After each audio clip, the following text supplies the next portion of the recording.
Hi everyone. So now let's go through the new concept in shell scripting called functions.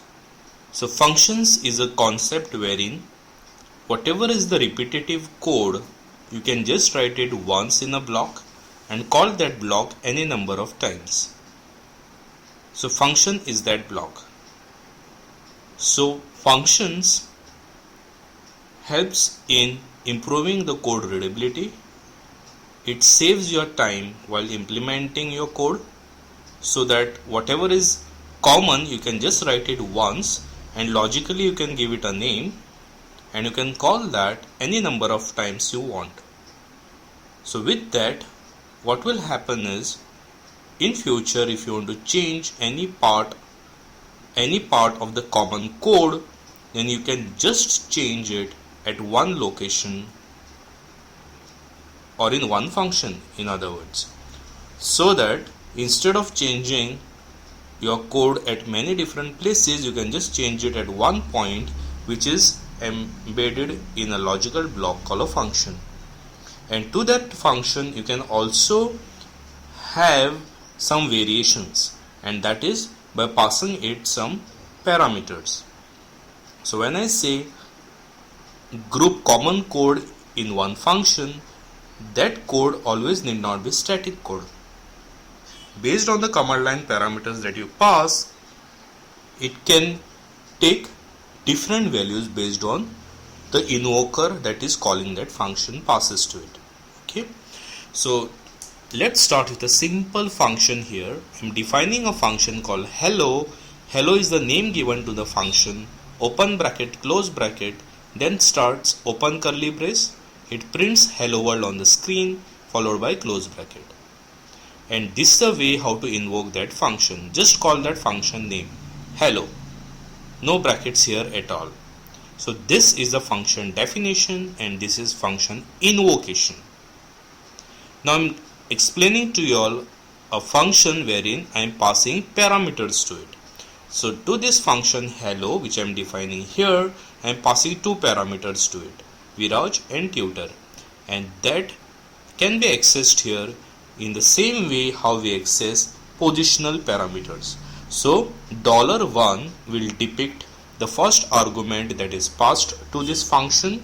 $2 will depict the second parameter that is passed to this function. Clear? So here it will print on the screen hello world Viraj tutor, which is over here. So here I am running this script and this is the output of this script. Here in this function the code was a static code. There was no variations at all. So this hello world is printed as it is. But in this particular program I am accepting the parameters from the user. So when I print $1 and $2, those are in fact the parameters those were passed to this function hello. So it will print on the screen hello world, hello. It will print on the screen hello world and the two parameters that I have passed to this function, Viraj tutor. So hello world Viraj tutor is printed on the screen as output of this program.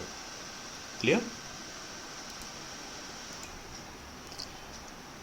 Now in this example, let's see how to fetch the return value of the last command that was executed. So here I am defining a function called hello, which will print on the screen hello world, and the two parameters those were passed to this function. So I am invoking a function hello and I am passing parameter Viraj and tutor as a parameters to this function. So it will print on the screen hello world Viraj tutor. It prints here hello world Viraj tutor, and then it is returning a value 10 as a return value of this function. Using $? Symbol, this will fetch the returned value by the latest command executed in this script up till this point. So hello function on its invocation will go here. It will print hello world Viraj tutor on the screen and it will return value 10. So 10 is the return value of the latest command that is executed, right? So RET in this variable value 10 will be saved, and I am printing on the screen the return value is 10. Clear? Now let's discuss about nested functions. Just like there is nested loop, you can also call functions within another function. So in this example, I have two function definitions. One function is named number1, second function is named number2. So in this number2 function, it will print this line on the screen. In function number1, it will print this line on the screen, and inside this function definition, it will call number2 function. Clear? So number2 is a function which just prints this line on the screen. Number1 is a function which will print this line on the screen, and internally it will invoke function number2. And as a invoker of the shell script, I'm just invoking function number1. So I'm invoking number1, so control will go here, it will print this line on the screen which it has printed. Then I'm invoking number2, so control will go here and it will print this line on the screen which is here. So as a user, I'm just invoking one function which is number1, which will print this line on screen, and internally it will invoke this function, and this function prints this line on the screen. Clear? Now we will learn very important utilities in Linux which will help us in performing different file operations when we need them. So the first utility that we are going to learn is a cut utility. So what exactly is the cut utility? Suppose you want to select a particular portion of a file. Suppose there is a file which has around 10 columns in it, and you want to select a particular column from that file. So how to do that? Here is a simple example wherein I have a file called name which has two columns called serial number and names of people. I have another file called marks which again have its own two columns, which is serial number followed by mark. I want only second column values from a file name. How we will do that? I don't want the first column, I just want to project the second column from file name. For that we can use cut utility. So cut utility parses this file and it projects only the column of interest that we need. -f is the field number followed by a number, and this number is the number of the column that we are interested in. So using cut -f2 and name of the file, it will just give me the second column of file name. I repeat, using cut -f and 2 is the name of the column that I am interested in. So using this cut utility and giving -f2, it will just give me the second column from file name. So from file name, just the second column is given back to me. Okay. What if I want to concatenate all the columns from file 1 and file 2? I want the columns from name file. To that I want to concatenate columns from marks file. So I want 4 columns.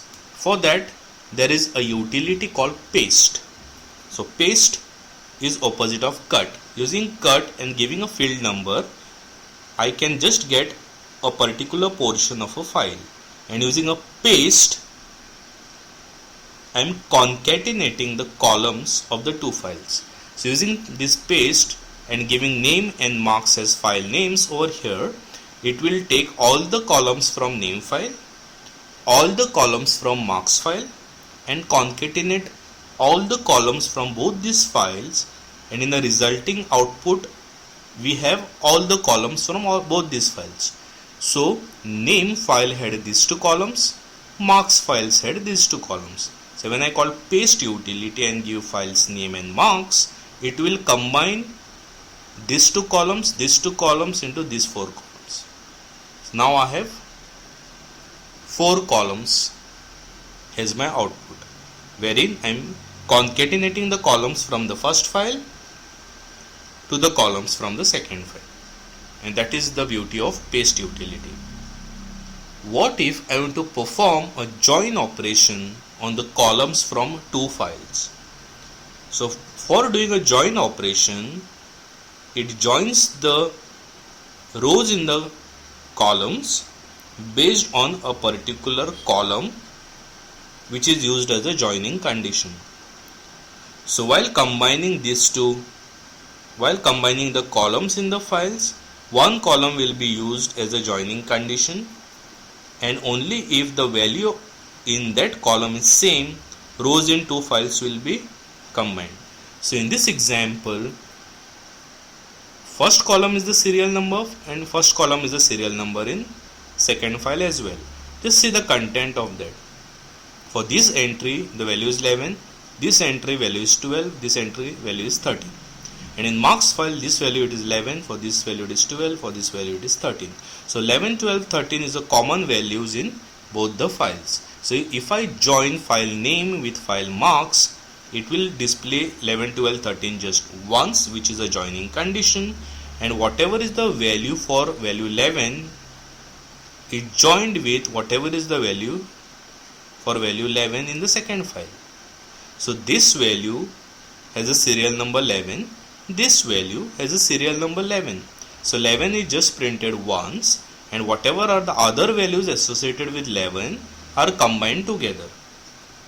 I repeat, 11 is printed just once, and whatever is the value associated with 11 in this file is printed. Whatever is the value associated with this number 11 from this file is printed. So whatever is the joining condition column, its value is printed just once, and whatever are the other values associated with that particular value is concatenated. So these two files are combined using join this way. Clear? So now we are starting discussing the new utility which also very powerful called SEED. So SEED is a stream editor for filtering and transforming text. Stream editor for filtering and transforming text is known as SEED. So following is the general syntax of SEED. So you can perform many different filtering and transforming operations using this utility. And it is very helpful in performing this filtering and transforming operations. So this is the syntax of it. Pattern and an action. So when this pattern is satisfied, perform so and so action. So action is one of the following commands. Either you can print using P. If you give a P, it will print that particular line. If you use action as D, it will delete that line. And you can also have action of substitution, wherein pattern 1, its first occurrence in the string, is replaced with pattern 2. Pattern 1 is replaced with pattern 2, its first occurrence, with the help of this syntax. Okay. So let's go through few examples on SEED to learn how it is used. In this example, I am catting a particular file. That means it will display the contents of this file, and that entire output is piped to SED. And I am using D. That means it will delete the content of file that is sent to it. Okay. Second is using this SED. This is the second way. -ed, and it will delete the lines of this file. Okay. There is one more example here. What I am doing is I am cutting the content of this file, piping it to SEED, and to this SEED I am passing 1D. That means I am deleting the first line from this file and displaying the remaining lines to the user. In this example, I am deleting lines from 1 to 5 and I am displaying other lines to the user. So here I am just deleting the first line, displaying other lines to the user. Here I am deleting lines 1 to 5, deleting the first 5 lines and displaying the remaining to the user. Now I am printing the lines from this file. So I am cutting the file and I am streaming it to SEED.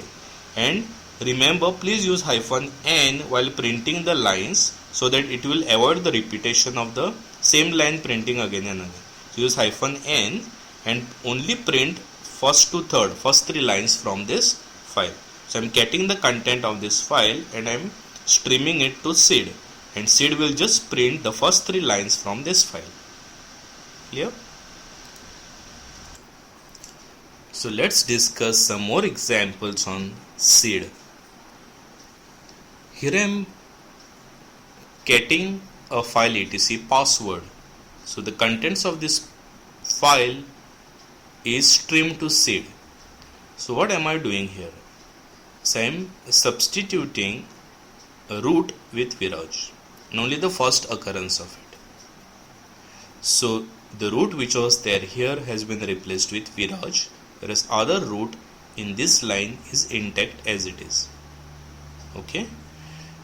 In the second example, I am again getting the same file and then I am streaming it to the SID, but now instead of replacing only the first occurrence of root with Viraj, using G character here at the end, I am replacing root with Viraj globally.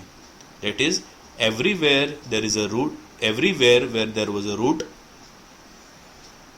in this file is being replaced with Viraj and displayed on the screen. Clear? So in this output, Viraj, Viraj, Viraj, so there is no root. Clear? So it will getting the content of this, and what SID will do is it will do a global substitution of root with Viraj. So everywhere where there is a root, now it's Viraj. Clear? In this example, I am doing a cat of this file and now I am applying it to SID. And what am I doing here? Only on line number 10, I am substituting globally sh with quiet. So on line 10 of this file, when I do a cat, only on the line 10 of this file, I am substituting sh with quiet any number of times this sh is present on line number 10. So global substitution of sh with quiet only on line 10. Okay. In this example, again I am taking output of this file as an input to SID, meaning the content of this file as input to SID, and I am replacing globally, I am substituting globally sh with quiet from line 1 to 5 of this file. So I just take first 5 lines from that file and I replace sh with quiet globally in only those 5 lines. Let's see what we do in this line. We are doing cat on a file called testing, and then whichever lines of this file which contain root in it, I am printing it on the output. Okay. Only the lines which contain root in it, I am printing it on the console. What we do in this example? We are getting the content of this file and streaming it to SID, and I am replacing globally /root with /Viraj, because here we have been discussing we have a slash, right? And slash was used as part of a syntax. What if you want to replace slash and a string itself? Here we are using slash as a syntax. What if you want to replace the slash character itself? For that reason I am using colon as a delimiter. I am using colon as a part of a syntax.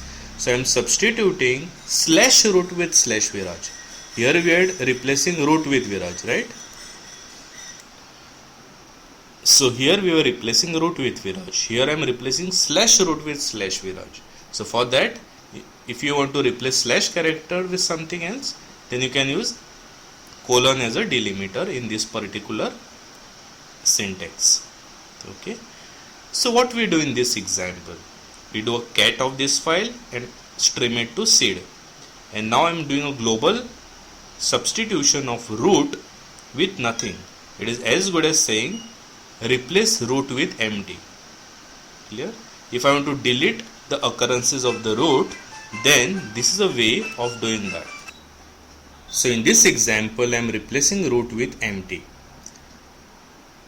in this example, I'm doing cat on a file called testing and I'm streaming it to sed, and all the lines will start with daemon. I'm not